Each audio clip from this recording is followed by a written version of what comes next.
Muito bem, hoje o tema Saúde das Relações Familiares. Está a cargo da nossa companheira Vera, que vai nos conduzir no estudo da noite. Obrigada, Vanberta. Obrigado, companheiros. Boa noite a todos. Como eu sempre falo, na terça-feira, melhor é ficar sentado lá.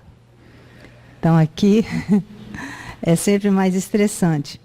Mas o tema de hoje, na verdade, é de um livro, esse que está aí na tela, que é esse livro aqui, Saúde das Relações Familiares. Não dá para ler direito o autor, é Alírio de Cerqueira Filho. E o que está nesse trabalho de hoje, nós falamos há um tempo atrás, quando a gente trabalhava ainda na evangelização, e aí a Regina, na época era coordenadora, ela pediu que cada evangelizador preparasse um capítulo deste livro. Esse livro é perfeito para a família, para esse tipo de trabalho que a gente vai fazer agora. Então, tudo que está aqui, eu tirei desse capítulo 4. O nome do livro é Saúde das Relações Familiares, mas o tema de hoje vai ser A Verdade em Família, que é o capítulo 4 desse livro. Para quem tiver interesse, eu vou fazer assim um sumário, então realmente a gente vai falar não tanta coisa quanto o livro está mostrando. E é a libertação de mitos pela prática do amor, que é o subtítulo. Então, os mitos mais difundidos, segundo esse autor, são 4 mitos que a gente vai trabalhar a partir da segunda parte. Na primeira parte, a gente vai dar uma noção geral sobre família e o compromisso nosso na família, e a seguir, trabalhar como desfazer esses mitos. Já que são mitos, eles têm que ser desfeitos ou não. Então, o primeiro é de amar todos os filhos de forma igual. Depois, de que todos os filhos têm obrigação de cuidar dos pais. Conviver para manter a harmonia familiar. E de que, para que haja uma relação familiar harmoniosa, é preciso aceitar tudo que os familiares dizem. Nós vamos ver que tudo que está aqui não é mito, é tudo verdade. Mas vamos trabalhar mais tarde sobre isso. E, para introduzir nosso assunto, vamos falar de família. Porque se nós vamos falar de saúde das relações familiares, a gente tem que avaliar a importância da família. E a base, nós já vimos, família é a base da sociedade. Isso é a resposta dos amigos espirituais à questão 775 do Livro dos Espíritos. Os amigos dizem que se a família deixasse de existir, seria o retorno, a recrudescência, a volta do egoísmo. E aí, o que o livro nos orienta é quais os objetivos da gente viver em família. Segundo esse texto, e eu concordo 100%, por isso eu estou falando sobre isso, o objetivo da gente viver em família é um convite que Deus nos faz para aprender a nos amar como irmãos e assim nos libertar do egoísmo. Porque logo a palavra conviver, obviamente já está em um trocadilho, é viver com alguém, com uma outra pessoa, ou até com a gente mesmo, mas a gente precisa aprender a viver com um outro e nos libertar do egoísmo. E Deus nos deu essa pequena parcela de pessoas para cuidar, que é a nossa família, para a gente aprender a se amar e a amar a família universal. Já que somos todos irmãos em Deus, ainda não sabemos amar 5 ou 10. Tem até uma lição num dos livros que a gente lê aqui sempre. Como é que a gente conseguirá amar a família universal se a gente ainda não aprendeu a amar 5 ou 10 criaturas que estão diretamente ligadas a nós? Isso falando da família consanguínea. Mas quando a gente pensa em família, a gente vai abrindo o leque. E é isso que nós estamos tentando aprender com a doutrina espírita. A abrir esse leque, a amar as pessoas, independente de ser sangue ou não. Então, o que a gente aprende também é que Deus labora, Ele trabalha criando as leis da natureza. E nós somos convidados a colaborar com o Pai, cumprindo as suas leis. Então, nós somos colaboradores, a gente não pode esquecer disso. A família é o lugar por excelência, onde somos convidados a colaborar, praticando a lei de amor, que é a lei divina, é a lei maior, de forma mais intensa e desafiadora. Todos falam que o lugar mais difícil para a gente ser bonzinho é dentro de casa, porque é muito fácil eu ser bonzinho na casa espírita, eu ser bonzinho com um amigo. Difícil é você ser bonzinho com aquela pessoa que veio para te testar.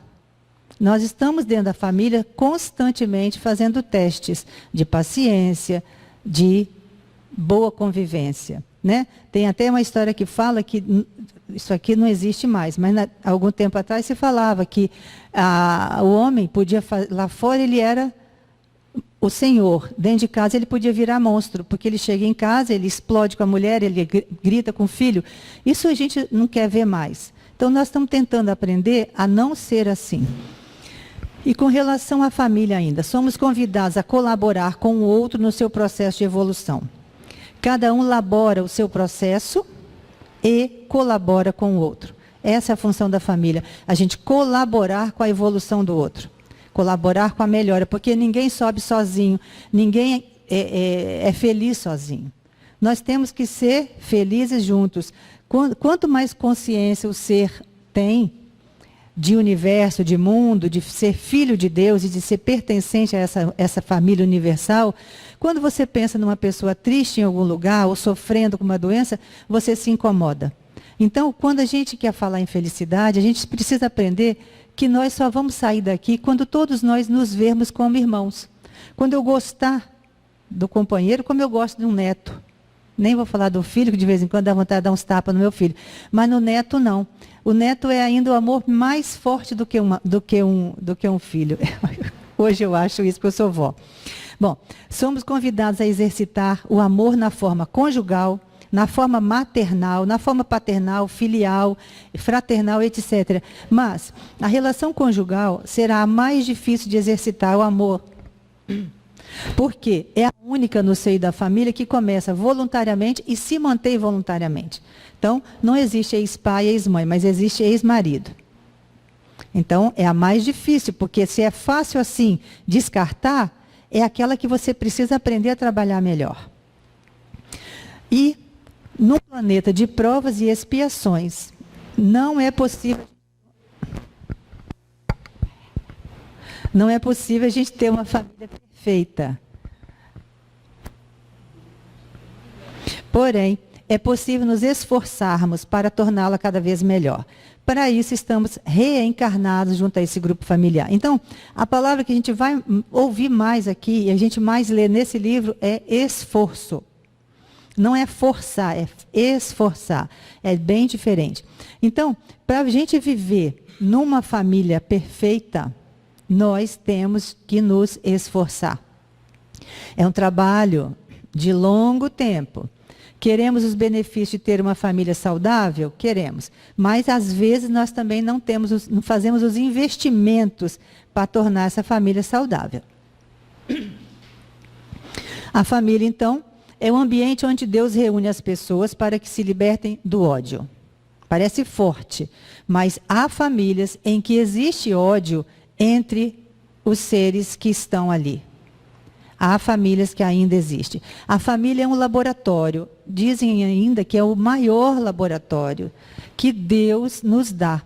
É um laboratório da vida para desenvolver o amor que não soubemos ou não quisemos desenvolver em outras épocas, em outras existências, ou num passado remoto, não importa. Mas quando a gente não soube desenvolver, a gente volta numa família, pouco complicada ou não, para reaprender. A maior lei do universo, nós já sabemos, e a gente fala isso constantemente, e é bom a gente lembrar que às vezes a gente cansa de escutar isso. A gente vem na casa espírita, todas as pessoas que vêm aqui em cima falam isso. Mas por que a gente não entende ainda? Então nós estamos precisando ouvir de novo. Porque quanto mais ouve, mais a tendência, quanto mais você escuta, mais você tende a ser melhor. Uma hora a gente vai descobrir que a lei maior é a lei de amor, e ela engloba todas as leis divinas, as outras leis. E essa lei, de novo, está gravada na nossa consciência em forma de germe ou centelha, que devemos fazer brotar e florescer. Então, a lei de Deus, ela não é a mesma para cada um de nós. Ela é diferente, porque cada um de nós está num estágio, está numa determinada posição evolutiva. Obviamente que todos que estamos nessa parte, nessa encarnação atual, estamos muito próximos uns dos outros. Mas a lei é uma só. Nós é que interpretamos ao nosso prazer, a nossa escolha. Então, a lei de Deus é a lei de amor. Mas cada pessoa vai, com o tempo, descobrir, melhorar a sua consciência desta lei. Por isso que ela está na forma de germe ou centelha. Por isso que Jesus falou que a gente, para uma semente, você poderia dar 30, 60 ou 100 frutos. A semente está plantada na nossa consciência. Agora, na medida que nós vamos crescendo evolutivamente, e na última reunião foi falado muito sobre evolução, foi evolução sem martírio, eu acho que o rapaz que ele falou. Então, na medida que a gente vai evoluindo, esta lei, ela vai aumentando, vai brotando, vai germinando, e em alguns ainda é uma semente, em outros já é um brotinho, em outros já é uma árvore. Então, quanto mais evoluído o ser, maior a lei de Deus em sua consciência, e mais ele se cobra, e mais ele se pune, porque qualquer coisinha pequena que ele faça errado, que esteja contra a lei, sofre, ele sofre, a pessoa que fez essa coisa. Porque Jesus falou que até o último ceitil teria que ser pago. Esse ceitil, essa moedinha pequena, é qualquer besteirinha que a gente faça, machucando o próximo. Isso está contra a lei, então a gente vai e sofre. Bom, então consciência, falado isso, é como uma luz. Essa luz fica brilhando todo o tempo em nós. Muitas vezes jogamos lama nessa luz quando praticamos o desamor. Aí a consciência fica ali, toda sujinha, toda emporcalhada, toda coberta pela lama. E aí a gente pensa que ela parou de brilhar. Então, mesmo as pessoas com mais agressividade, as pessoas, vamos botar assim, más, elas estão com a consciência delas ali dentro. Ela está encoberta pela lama, pelas práticas do desamor. Mas ela continua brilhando, a lei está lá, a semente está lá. Uma hora ela vai germinar, ela vai brotar. Por isso que Jesus falou que nenhuma de suas ovelhas se perderia. Porque se nós todos estamos fadados a mostrar essa luz, e ele falou que brilha a vossa luz, é isso que a gente está tentando fazer devagarinho, cada um de nós. Então agora a gente vai trabalhar os mestres, os dois mestres, que são o mestre amor e a mestra dor.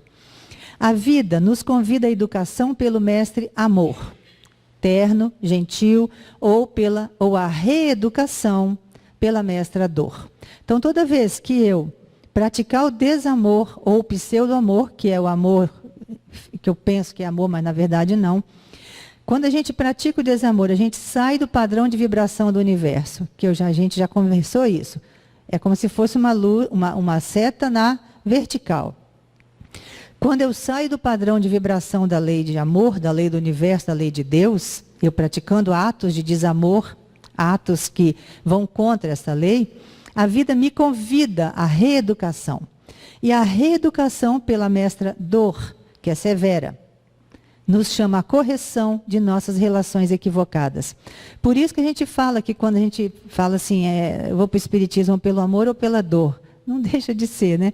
Porque a maioria de nós vem pela dor, porque nós estamos nos reeducando.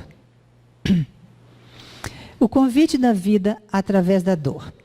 Entrar num processo de reeducação sempre é doloroso.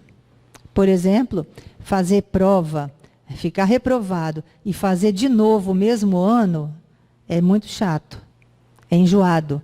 É você estar numa turma em que todo mundo já está com... Vamos botar assim, você já está com 10, 12, 13 anos, e os garotinhos estão lá com 6, 7, e você está repetindo aquela turma. Aquilo é cansativo, é chato, é doloroso. Isso é a reeducação, quando a gente não consegue se educar pelo amor, quando a gente não quer estudar, quando a gente não quer progredir mais rápido. Então, a reeducação se processa, por exemplo, em situações de dificuldade de convivência em família, para aprender a valorizar a convivência afetuosa que ainda não merecemos. Então, provavelmente, já dispusemos no passado de uma família perfeita, usamos mal, abusamos, não estamos nem aí, chutamos aquela mãe, aquele pai que eram bons para mim. Agora, eu não quis me educar pelo amor. Eu vou voltar numa família difícil. E aí vou aprender, reeducar. A reencarnação, orientada pelo Espiritismo, facilita este entendimento e facilita a mudança de foco, facilita a ressignificação desses problemas. Porque muitas vezes, quando a facilidade do Espiritismo é importante a gente acreditar nessa situação, porque existem famílias extremamente desvirtuadas, extremamente descompassadas. É muito difícil entender a justiça de Deus nessa situação. Então, só com o Espiritismo que a gente consegue aceitar, que a gente consegue falar, puxa vida, não tem nenhuma injustiça nisso. Então, Jesus falou para nós, e conhecereis a verdade, e a verdade vos libertará. Está no Evangelho de João 8,32. Quando ele fala isso, ele nos convida ao exercício dessa verdade, por senti-la em nossos corações e em nossa consciência. Vamos ver que verdade é essa. Quando a gente falar em desfazer mitos, a gente vai trabalhar essa verdade, conhecer a verdade e, nessa situação, se libertar. Nós vamos trabalhar essa verdade em nossa consciência, já que a consciência, já falamos, é a lei de Deus pulsando em nós. Então, diante de uma família com problema, vamos ressignificar, vamos mudar o foco, vamos desconstruir aquela dificuldade e reconstruir. Mas, segundo o autor, ele fala para a gente desconstruir o modelo antigo, baseado no desamor ou no pseudo-amor, e reconstruir um modelo harmônico. Porque, em família, a maior parte das relações é para exercitar o amor. Quer dizer, transformar o desamor do passado, ressignificando, transformando e voltando agora ao caminho do amor. Porque Jesus ensina como ressignificar. E aí ele fala o seguinte, quando Jesus ensina a ressignificação, ele diz que devemos amar, respeitar, honrar nossos pais. Isso é um mandamento, é o 4º mandamento. Perdoar 70 vezes, 7 vezes, pensa dentro de casa isso. Então a gente se força. A gente se força a fazer tudo isso. Mas, dentro de uma família problema, como é que a gente, sendo espírita, é muito mais fácil, a gente pode se esforçar. Porque é difícil você se forçar sem você entender, sem você compreender o porquê que você está passando por essa dificuldade, sem você aceitar, sem você sem se achar pobrezinho, coitadinho, que Deus está te sendo injusto. Como a pergunta que se faz agora nessa situação de se mudar, de fazer aquilo tudo, pegar os mandamentos de Jesus, honrar, amar, respeitar. Como que sentimentos como amor ou perdão podem surgir por uma imposição, já que a palavra que a gente usou foi mandamento, os mandamentos. E amor e perdão não são coisas que se façam, que se sintam por decreto. Você tem que entender as coisas. Quando Jesus nos deixou os mandamentos, a ideia que ele quer passar é de exercício, exercitar. Exercitar o amor, exercitar o perdão. Não mais dever obrigação. Você não precisa mais amar porque você se força a amar. Por exemplo, no livro ele coloca histórias, acho que ele é terapeuta, histórias de pessoas, e conta essas histórias das dificuldades que alguém tem com a família, com o pai, ou com a mãe, ou com alguém. Por exemplo, nessa situação do pai, esse pai espancava o rapaz. E esse rapaz, agora com o filho, quer dizer, ele foi criado numa situação de desamor. Esse rapaz agora com a criança, com o filho, tem horas que ele se pega agredindo o filho, passando aquele aprendizado à frente. Então, as famílias disfuncionais, elas, como ele fala, precisam ser ressignificadas, precisam ser revistas, porque senão, aquele aprendizado que eu tive lá da minha bisavó, eu vou trazendo e coloco na minha família atual. E dá no que dá. Separação, agressão, filhos abandonados. Eu trabalho com criança e eu vejo muito caso disso, muito. E esse livro para mim foi muito bom, na época que eu trabalhava mais de perto com as crianças no ambulatório, porque eu vi casos que eu dei o livro de presente. Eu tinha um livro, o meu primeiro livro desse aqui, ele era todo riscadinho, todo escrito, e eu gostava muito porque eu leio riscando, ainda gosto muito de ler riscando, sublinhando. E eu dei de presente para a tia de uma criança com um problema grave. E eu tenho certeza que ajudou, porque ela voltou depois e ela comentou o estudo do livro. Então, vale a pena, mesmo que não seja para mim, mas eu passar essa ajuda para o outro, né, com a que a gente aprende aqui. Então, nesse caso desse rapaz, ele se forçava a amar o pai, mas ele se via repetindo o que o pai fazia. E aí, se ele conhece a verdade, qual é a verdade? A verdade é reencarnacionista. Aí ele falava, eu tenho que amar esse pai que me agride, senão eu vou para o umbral. Segundo o autor, ele era espírita. Ele vai para o umbral, que é o inferno dos espíritas, né? Então, se ele conhece a reencarnação, se ele conhece o porquê das situações, ele não precisa repetir aquilo. Ele vai conhecer a verdade e a verdade vai libertá-lo dessas situações.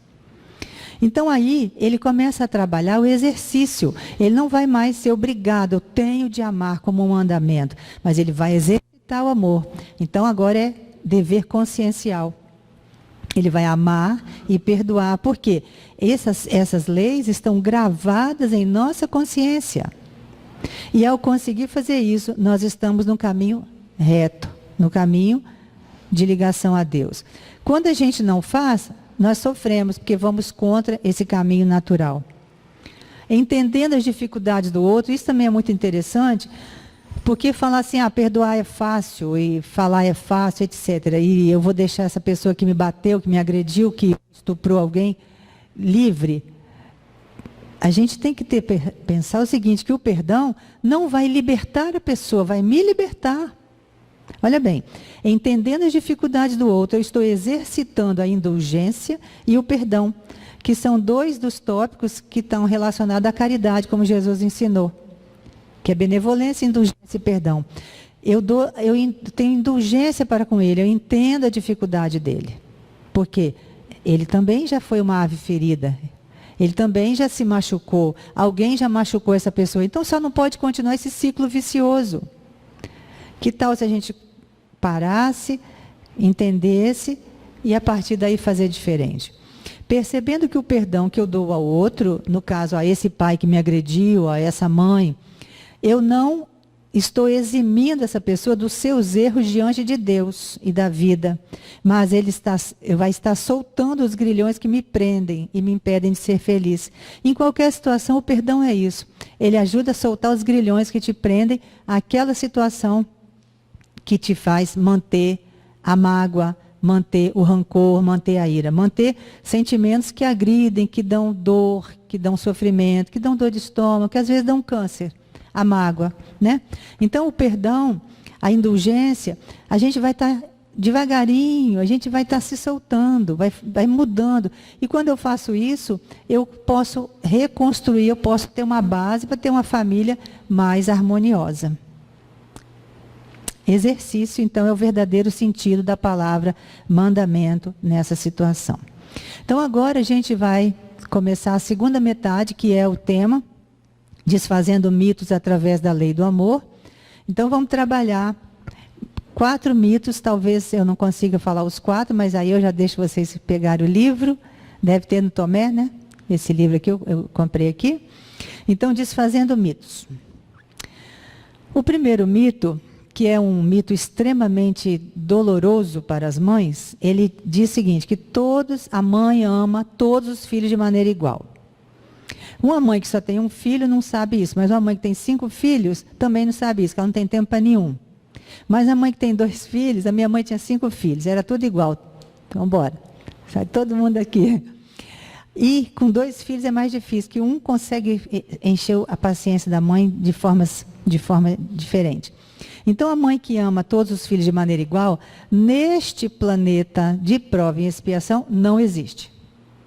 Não existe esse amor equânime, esse amor igualitário. Simplesmente porque somos espíritos diferentes. E estamos reencarnando para aprender a amar. Porque se já fôssemos todos perfeitos, não estaríamos reencarnados aqui nessa situação. Então, a verdade com relação a esse mito é o seguinte: isso é verdade. A mãe tem que amar todos os filhos de maneira igual. Só que esse amor equânime só existe em mundos felizes. Não é próprio de planetas em expiações e provas como o nosso. Esse mito foi criado ao longo do tempo e as mães todas são obrigadas a manter.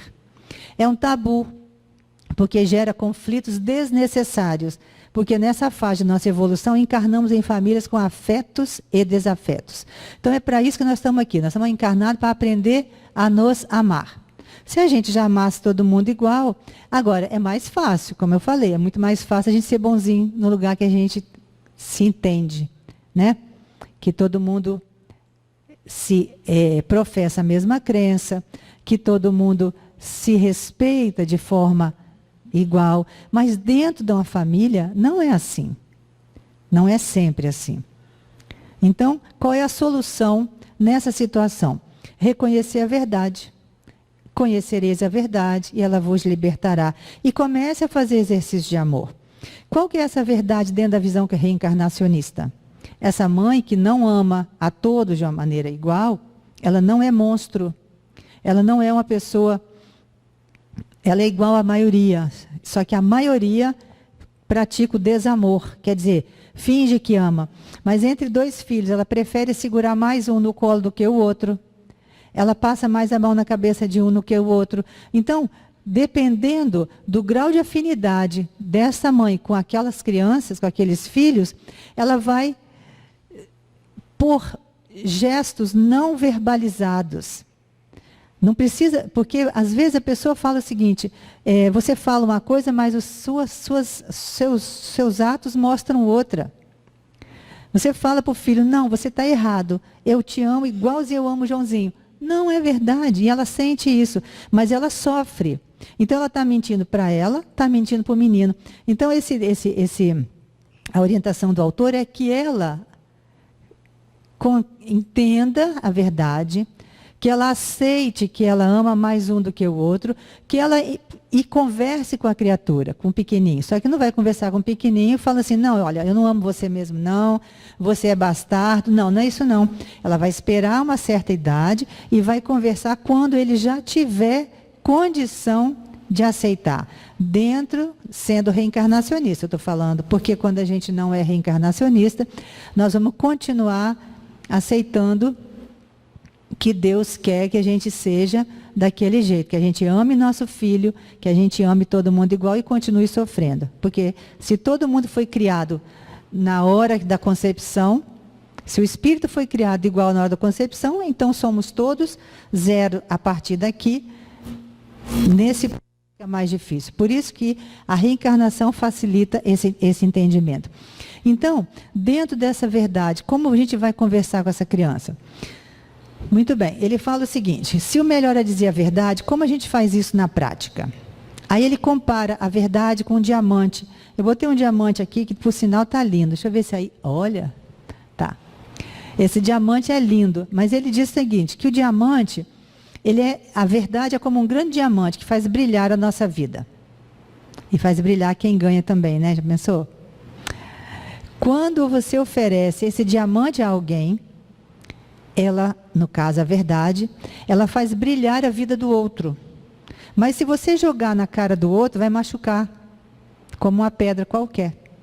Então a verdade, ela também machuca. A gente tem que saber dosar, tem que saber qual é a idade ideal para conversar com o filho. Aliás, até com qualquer pessoa. Se você pensa que você vai no médico, ele fala que você tem um câncer. Esse câncer vai te matar em 3 meses, você morre antes. Você vai lá na ponte e se joga. Se você não é reencarnacionista.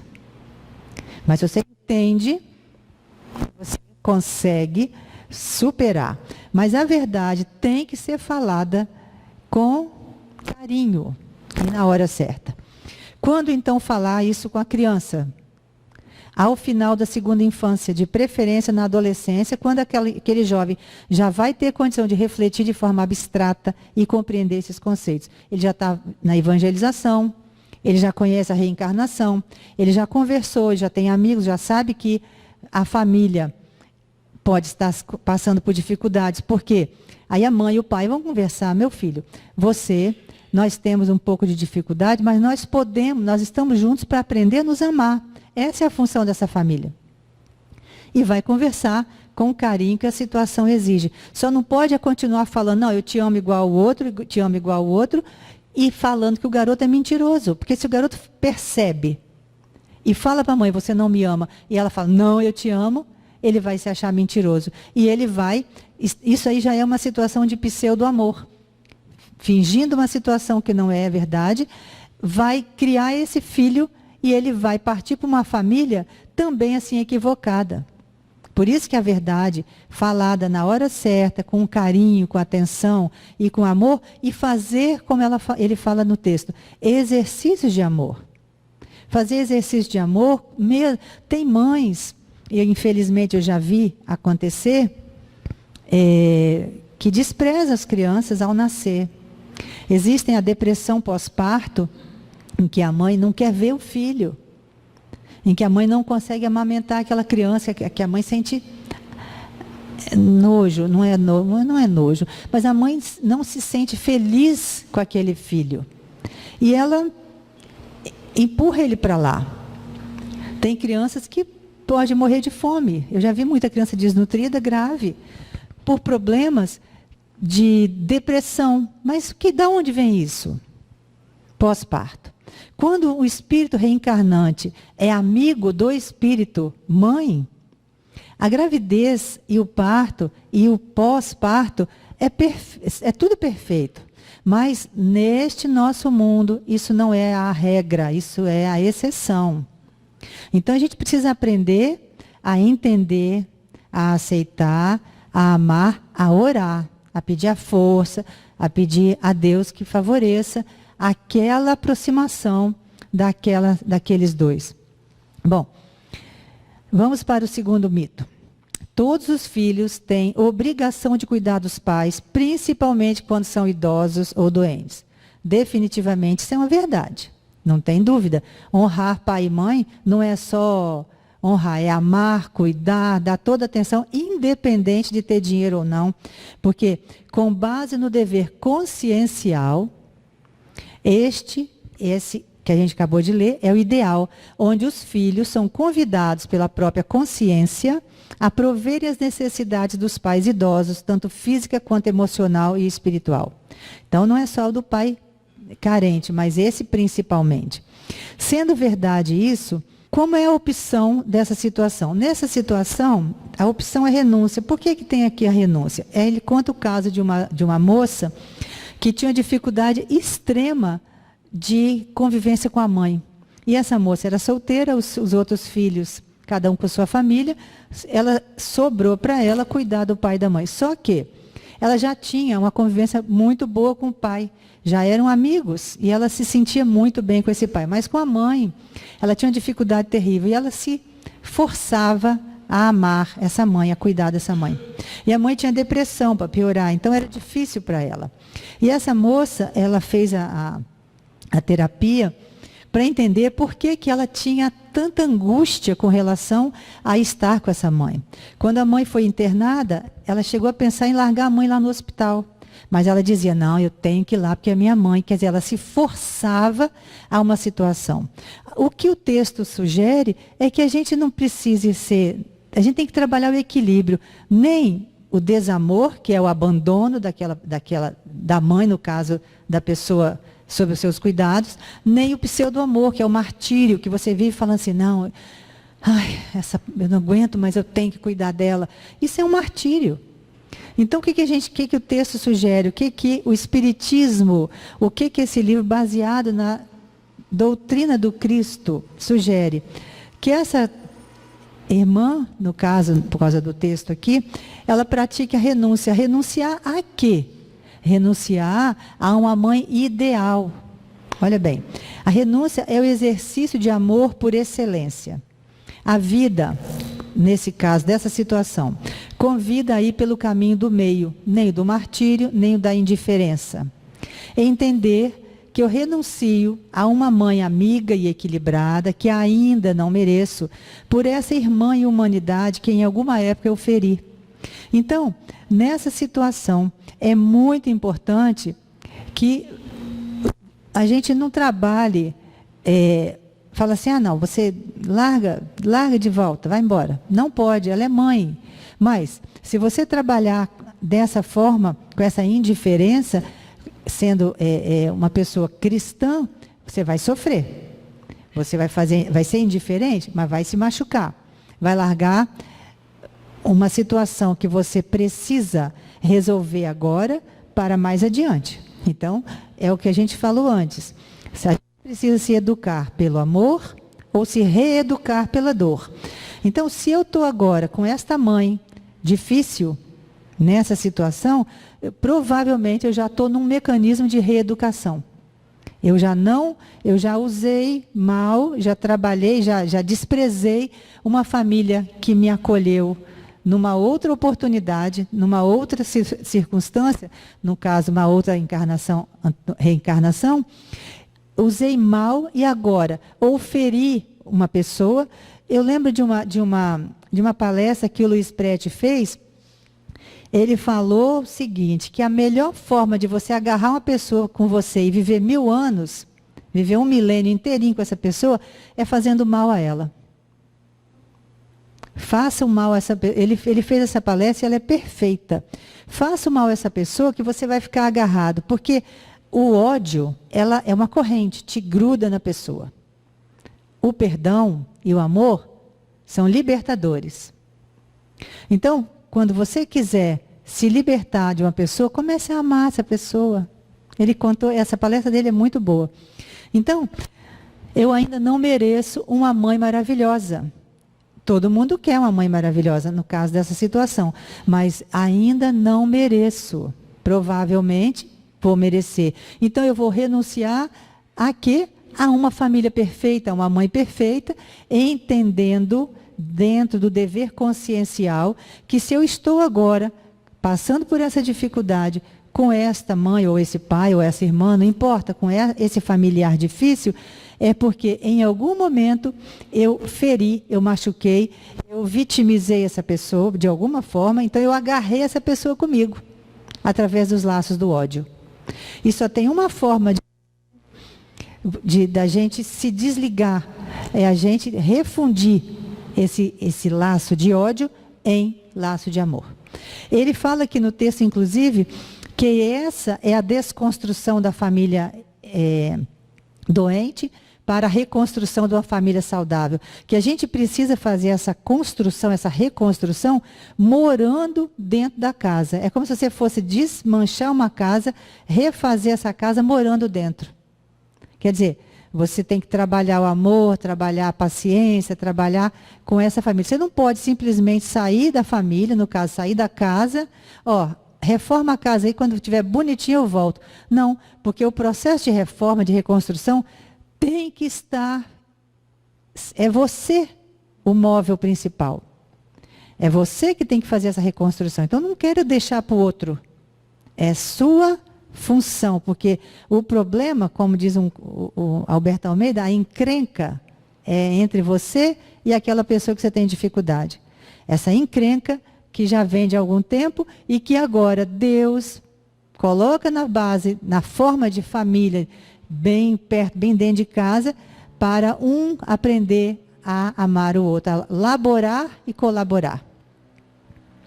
Bem, um terceiro mito é o que fala, a obrigação de conviver para manter a harmonia familiar. Todo filho tem a obrigação de visitar seus pais. Verdade. É preciso que haja uma convivência entre todos os familiares para que a família permaneça unida. É o ideal. Mas nem sempre se consegue, né? A verdade dessa situação é o seguinte: a intenção positiva é cultivar os laços familiares, que são muito importantes, pois não nascemos nessa família por acaso. A gente já falou isso, mas vamos repetir. Não existe ex-pai, nem ex-mãe, nem ex-irmão. Só existe uma relação voluntária, que é o ex-cônjuge. E, mesmo assim, é bom que você seja, mesmo que o cônjuge tenha ido já para outro lugar, é bom que você seja amigo. Ou que não tenha ódio dele, porque os laços de ódio se agarram. A inadequação está na obrigação, centrada no forçar, ao invés de se esforçar. Se esforçar para fazer essa relação, essa convivência funcionar. Porque forçar é conviver por obrigação. E se esforçar é conviver por conscientização. É o dever consciencial que a gente falou, já que é a lei de amor que está na consciência da gente. Qual que é a opção nessa situação quando você não consegue conviver com seus familiares? Ele diz que uma boa opção é o afastamento de autopreservação. Com relação a isso, tem uma coisa interessante. Normalmente a gente quer mudar o outro. A gente precisa aprender que a gente precisa se mudar e não mudar o outro, né? Então, não tentemos mudar o outro, mas vamos mudar a gente primeiro. Esse processo de afastamento de autopreservação é o seguinte: é um processo de afastamento da convivência física, mas sem haver afastamento psíquico-emocional. A pessoa se desliga da família temporariamente para se manter saudável. Volte ao convívio da família o mais breve. Usar esse tempo trabalhando o seu coração para o retorno por inteiro. Quer dizer, mude você. Não queira que o outro seja o bonzinho. Você mudando, tudo muda à sua volta. O isolamento não é recomendado, pois é um processo de alienação, como se a gente não tivesse nada a ver com aquela família. O que não é verdadeiro, porque nós estaremos adiando para o futuro aquele compromisso que assumimos nessa família. E já que nós estamos trabalhando para nos amar como família universal, precisamos começar com uma pequena quantidade de pessoas dentro de casa. E o último mito é para que haja, nesse livro, né? Para que haja uma relação familiar harmoniosa, é preciso aceitar tudo que os familiares fazem. Verdade. A aceitação é uma virtude, mas virtudes não são desenvolvidas por obrigação, da mesma forma que forçar, né? E sim por uma escolha consciente.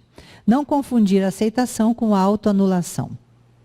Então, a opção, a gente aceita a pessoa, mas não aceita suas atitudes. Faz o afastamento de autopreservação e trabalha para ressignificar as inimizades do passado, fazendo exercício de amor. Pois não é por acaso que estamos reencarnados nessa família. Porque quando a gente fala não aceitar suas atitudes, com relação a isso é também interessante, por exemplo, com o pecado e pecador. A gente pode não aceitar o pecado, mas jamais condenar o pecador. Por quê? Nós já não sabemos o que fomos, o que fizemos, precisamos ter indulgência, não é? Então a indulgência é isso, eu aceito o irmão que errou, mas não aceito o erro. Aquele problema ali, eu não aceito, eu não faço mais, mas eu talvez já tenha feito. Por isso, não posso punir, não posso julgar e não posso dar logo o castigo para aquela pessoa. Porque eu não sou o juiz, só Deus sabe. Deus é o nosso juiz supremo. Né? Então, eu posso aceitar a pessoa, eu não aceito as suas atitudes. Por isso que fala, aceitação não é autoanulação. Para você conviver com a pessoa, você não precisa aceitar tudo que ela faz.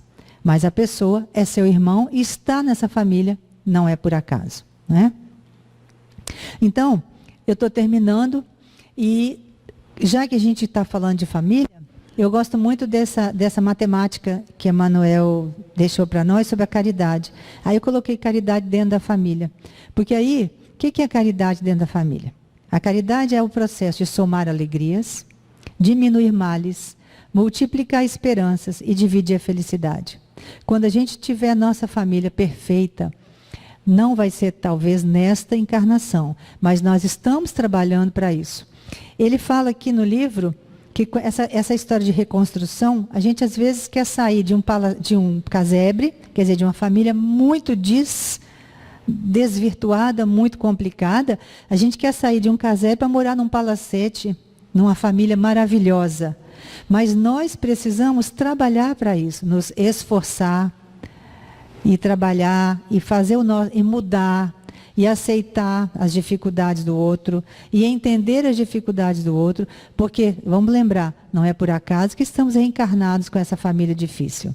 E na medida em que eu vou fazendo exercícios de aceitação, de entendimento do outro, eu vou me melhorando. Aí com o tempo você pensa que aquela pessoa é outra. Na verdade é você que está mais indulgente, está mais resiliente, está aceitando mais as dificuldades. Aquela pessoa continua igualzinha, mas você está feliz, mesmo que a pessoa não tenha mudado nada. Mas você está mais tranquilo. É essa a evolução. Claro que o ideal é que a família desenvolva de uma forma que vá todo mundo junto, né? Com relação a mãe e filho, por exemplo, não existe mãe feliz quando o filho está numa situação de desespero, né? Então, nenhuma mãe vai querer morar no céu com o filho numa outra região. Mas, devagarinho, todos vamos chegando aonde o Pai pediu que nós chegássemos, né? Todos nós um dia teremos a nossa família ideal, a nossa família em humanidade. Nós vamos amar a qualquer um, sem julgar, E aí não vamos estar mais precisando encarnar num planeta de provas e expiações. E como eu falei da outra vez, um dia seremos Cristos e vamos estar ajudando famílias em situação de dificuldade, como nós já temos agora.